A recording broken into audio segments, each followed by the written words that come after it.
There we Okay. go. All right. I'm glad we caught that. I Anyway, hope we don't lose any people from the recording, you know. so on the move panel, we in the save positions, you can click manage here, and then you can edit each individual one. So you know, x64, x equal to 64 is not maybe as useful as a spot. So let's say 105 or maybe 110. Okay. So now, okay, we can start over. So now we can, you know, go to Rotary 3. It's gonna, okay, so that's home. Start over. So we can home, go to Rotary 3. And if this is the position you want along the tumbler, you can just press start, and that's gonna do it for current position. So we're gonna do that now.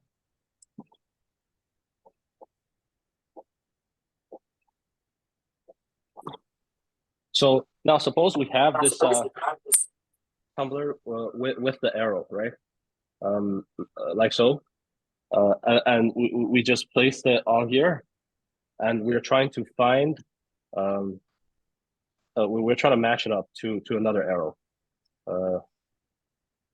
We're trying to match it up to, give me one second.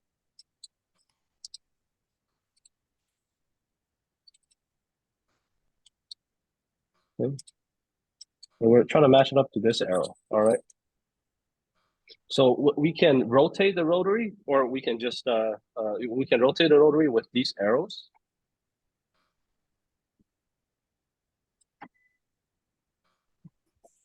Or we can just rotate it by hand. So what I'm gonna do is I'm gonna jog the laser down the x-axis. Maybe. Leo, I usually go 0.5 millimeter. So to get a more precise exact measurement, if I want to line something up, I just go 0.5. Obviously, it takes a little bit longer to line up, but you're more or less. We'll be here all night. Yeah, I know, Rich. Yeah, so yeah, we can take little steps. So we can press this arrow, and you know, Whatever you set in the distance is going to be how far it's going to move. So that yeah. So you know, this is the setting here.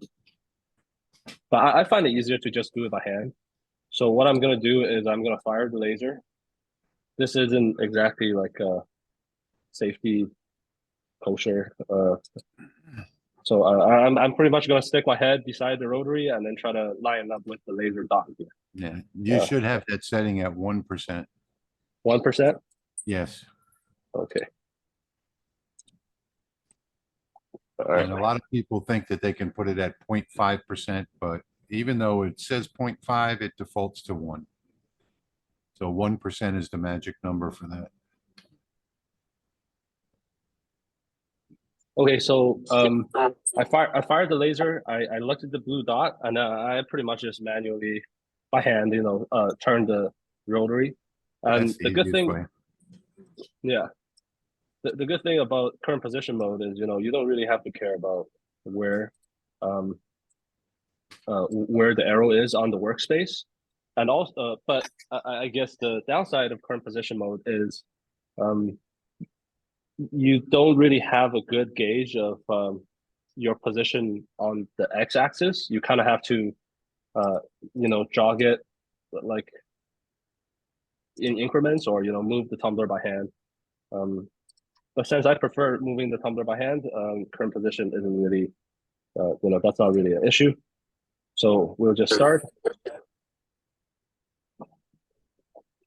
So if you don't mind me jumping in, I find the easiest thing to do is to fire the laser and find a corner to line it up. Like that arrow has 3 corners. Yeah. Where I can line it up. That's the easiest way to do, is to find a point where the graphic makes a turn in a corner. Yeah, understood. So, Yeah, you know, we're able to line it up fairly That's pretty well good. here. Yeah, it's okay. It's just I think it's still a little bit off. Yeah. But when you're But I actually think doing an actual graphic, you really can't tell how centered you are, but it's pretty much centered basically.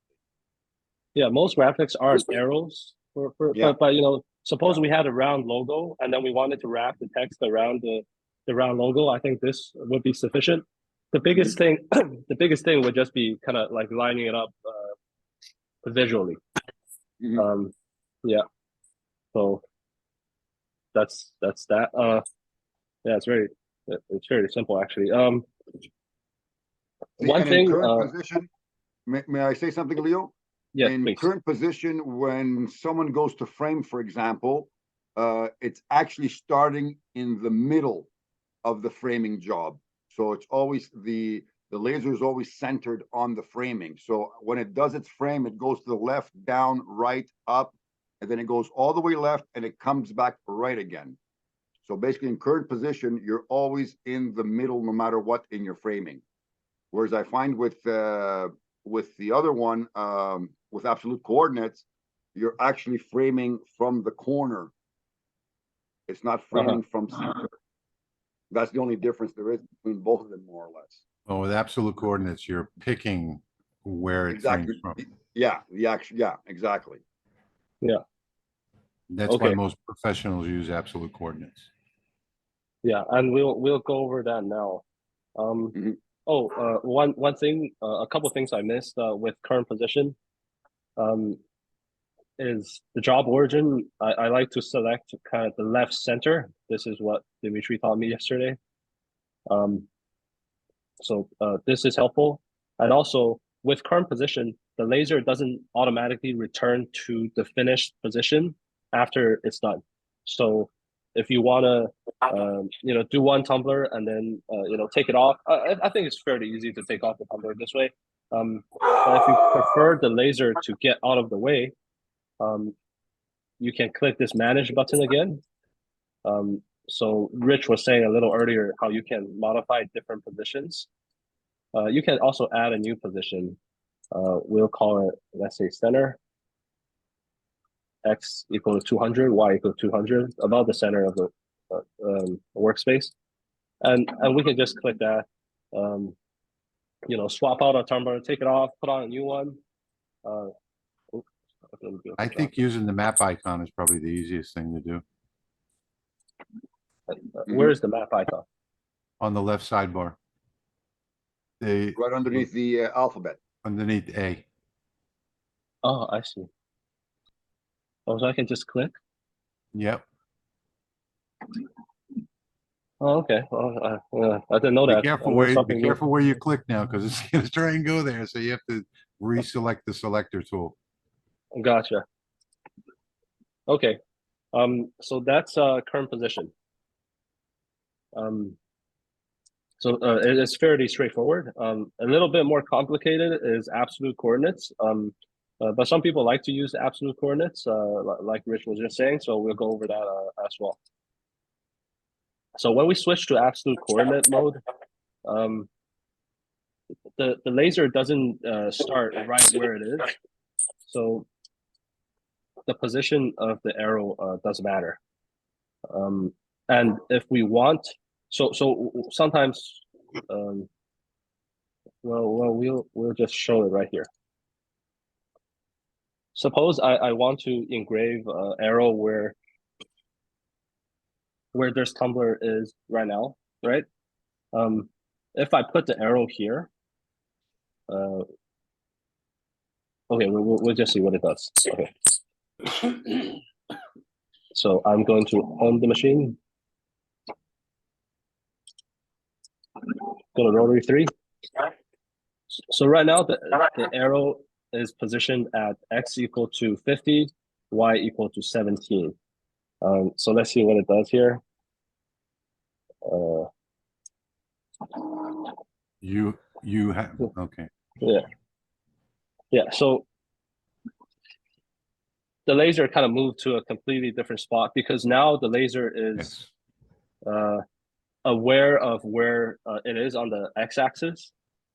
So you have to position this arrow along kind of the right position on the correct position in your workspace. Now the rotary, so this line here on the rotary, where the tumbler, sorry.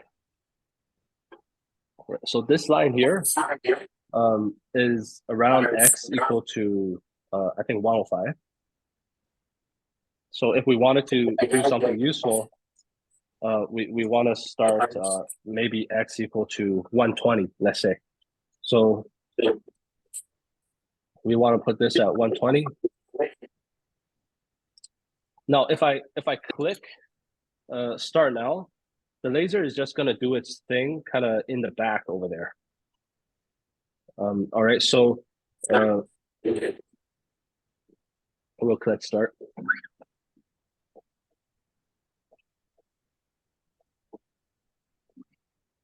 Okay, so the laser is not can okay. Oh, Well, there's you no gotta reverb. you gotta redo your rotary 3, Leo. Yeah, I understand. Yeah, he I'm knows just that. I'm just trying to illustrate. The The laser. Y is disabled, in other words. So wherever it is, it's gonna start the job from there. So you have to remember that the Y is disabled. Yeah, that's right. So you have to bring this thing back to rotary 3. So this is in absolute coordinates. So, now if we do it, if we start here, there's a little bit of a reverb with the audio. Yeah, somebody needs to mute their mic. I think everybody should mute their mic unless they're gonna talk. Okay, I don't know how to do that. I have a button on my console, so I'm lucky. But I don't know how Yeah, you the do mute it in is this all the way in program. the bottom left of the screen. Okay, yeah. Anyway, so this arrow is at 120. We were just talking about like the x-axis problem. So we position the arrow at 120 and y is equal to 36. But what's going to happen now is the rotary is going to the tumbler is going to rotate out of position before the laser starts firing. I think this is what kind of trips a lot of people up. So if we click start now, see it seemingly engraves at a random spot because so we were just here and the tumbler turned here, right?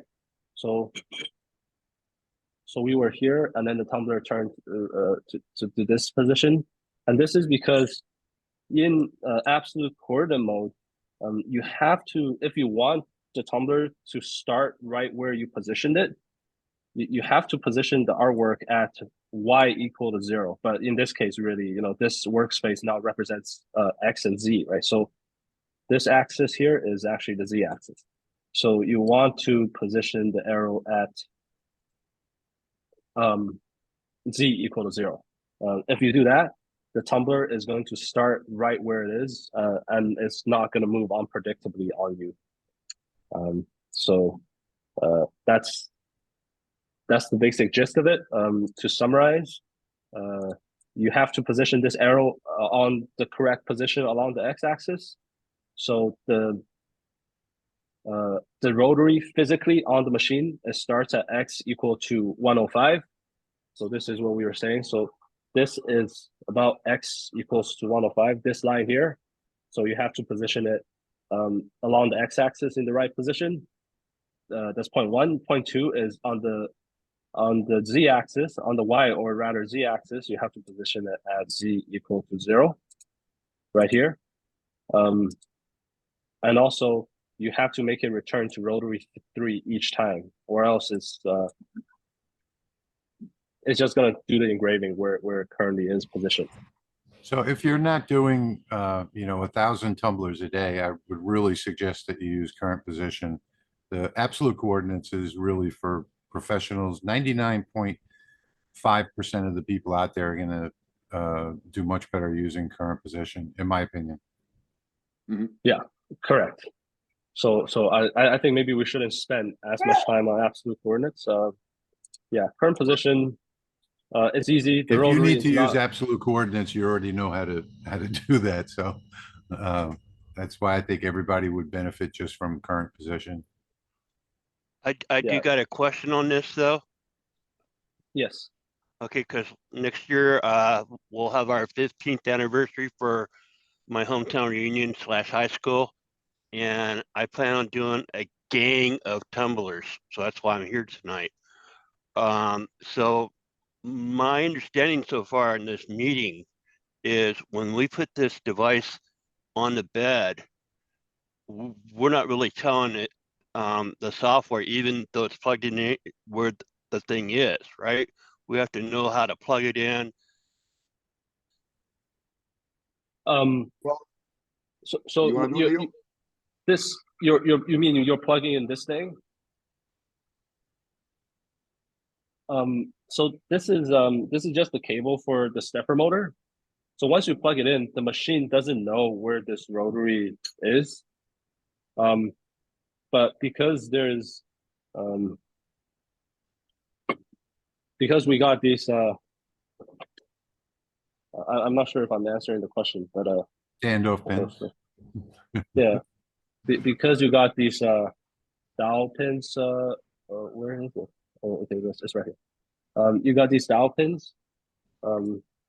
When you position the rotary, it's kind of in the known spot, and then we have the preset positions to match kind of the known position of the rotary. There's also the issue about people who have the unit without the enclosure, the 102. Yeah. And if they need how can I say it? A small quick lesson about that. I have the exact measurements on how to go about it, and it'll always give you the exact alignment with your rotary system. So perhaps we can go over that some other time. Just throwing that out there. Because they have Yeah, I no think- exact positioning to work with when it comes with the roller setup. So by drawing a line and knowing the exact measurement of that line from 0, then I can give them the actual numbers to add in order to put into a rotary setup. So that whenever they align the rotary on that line, it's always the same numbers in your memory on rotary 1, 2, 3 through 5. That would Yeah. help. Thank Yeah. you. No worries. And I'll post that on the group. and I fell out of the meeting for some reason. I got disconnected for a minute. Okay, I'll post that on the group. I think we can. I've seen other people make a plywood board that has holes for the feet of the machine. So it goes around the feet of the machine, and then has like a cutout for the rotary. So like it's kind of a long board like this, and then you have like 1 square for the feet here, 1 square for the feet here, and then it's got like a big cutout for the rotary. We can make the file such that like when you put this hole is positioned so that the settings for the enclosed machine will also work for the open style machine. That's probably what we could do. Yeah, that'd be fantastic for many people. Yeah, because I'm gonna be quite honest. I haven't done anything with rotaries yet with either machine. Yeah. Okay. Okay. So yeah, like Rich was saying, the current position is the easiest. You don't have to worry about your artwork. Like it's positioned along the x-axis, or it's positioned along the y or z. Plus you don't have to worry about lining up the roller either. All you have to do is make sure that it's square to the actual frame of the laser. If you're using current position, it doesn't matter where you place it on the laser bed. Of course, with this one, you've got a very limited space where you can put it. All you do is plug that one plug. It can't go into any other plug on the control board. Plug that in and make sure that it's square to the frame. You can use any type of positioning guide. Take something that's 3 inches long and make sure that it's square on the left side. Make sure it's square on the right side. And if you're using current position, you move the laser head to the center and you're good to go. It's the way Yeah. people have been doing it for years. Yeah, and the tumbler's not going to rotate left or right on you, and yeah. You can match Yeah. up to current artwork just by turning the tumbler by hand and looking at the Exactly. dot. And Yeah. if I get So- sick next spring, I'll just call Rich. all right, nice. I do have a 900 number now. Give me a minute. That's funny right there. Okay, so I think we don't need to spend more time on this. I'll just share a couple more tips. So the first one is this wasn't mentioned in the user manual, so this is our fault also. But when you're trying to engrave something very small, like for example, a pencil, right? You can do this on the rotary, but the laser module has to be lowered really low. And when it's that low, you're not able to home the machine. Or after you home the machine, so this is a quandary people have, right? So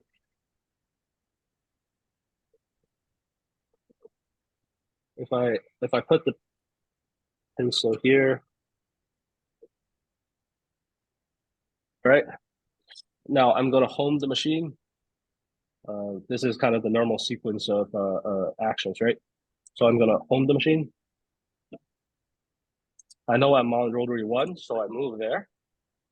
Maybe like we talked about, we are going to jog the laser to a right spot on the pencil.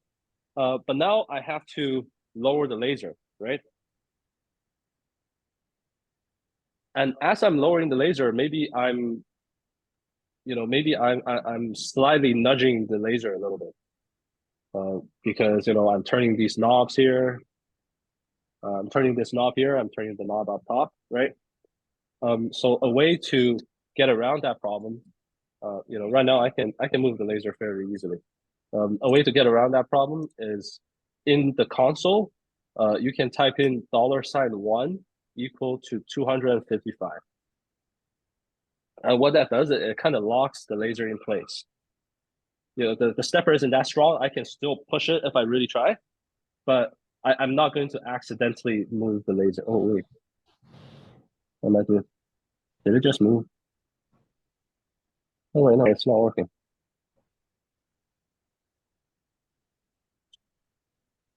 $1 is equal to 255. Wait a second.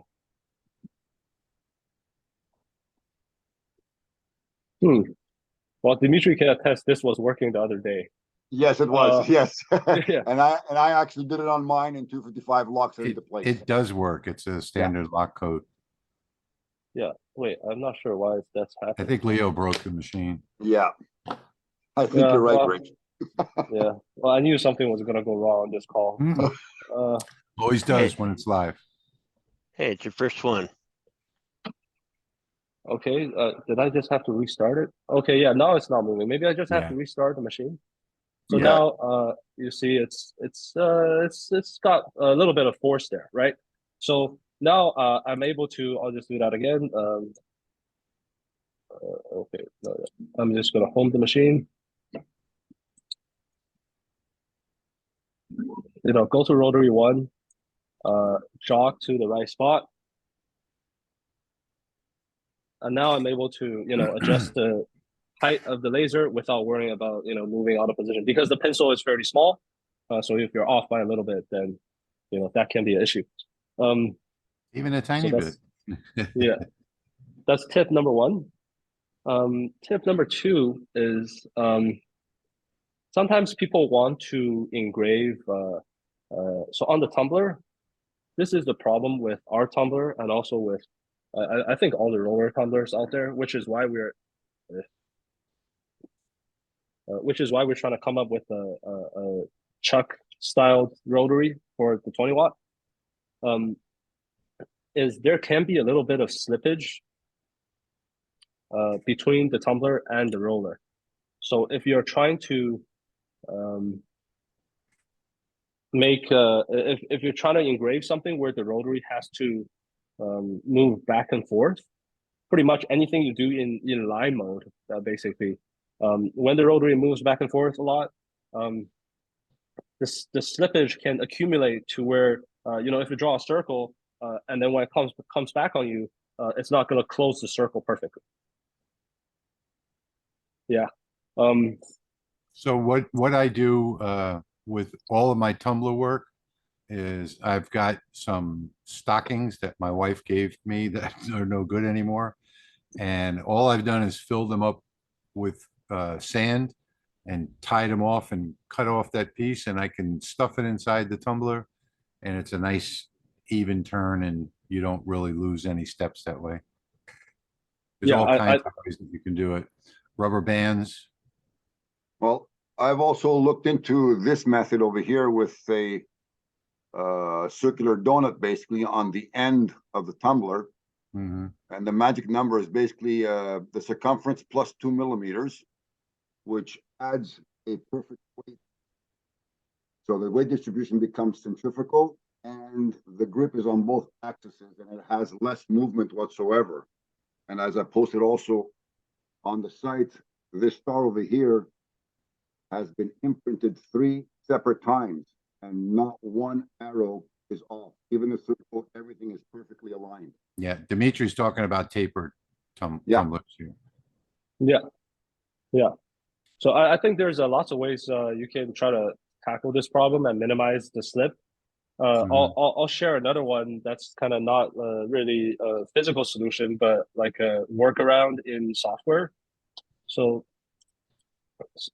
this is Illustrator. I don't know how many people use Illustrator. I use it quite a bit. I use Lightburn. Yes, yes. So in this arrow, so this is the file. I'll switch to this. So this is the file in Illustrator, and right now it's a line, right? And the laser is going to try to trace this line, and as it's tracing this line, it's going to move. It's going to rotate back, and it's going to rotate forward, and that's what creates the slip, right? But what we can do is, suppose you want the line to be this thick, you can go into Object, Path, and you can outline stroke here. And that just turns it into a fill instead of a line, right? So going to Lightburn, I can It's much start it. easier just to do an offset in Lightburn. It takes a lot less time. Yeah. Click Yeah, on offset, but enter the amount, hit enter, and you're done. yeah, the idea is just to change it from line mode to fill mode. So whether you're doing it in Lightburn or in Illustrator, so imagine this arrow here. It's just going to go back and forth, and then it's gonna the rotary is only ever going to move in one direction. So because it's not going back and forth like this, it's not going to slip, and Just you're going to get a keep in arrow. mind that it'll take about 50 times as long to get that done. Yeah, exactly. But that's one kind of like graphics workaround to the slip problem. That's all I have for this meeting, actually. Any questions from anyone?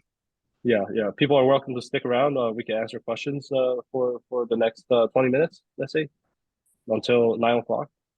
So we I wrap up actually have on the hour. to go, guys, so I'm going to jump out if I can figure out how to get out of here. I see the red leave button. But I was nice sitting in on the meeting tonight. Nice to see you all. Yeah. Thank you, Rich. Nice seeing you too. Bye, Rich. Take care. Bye now. Good night.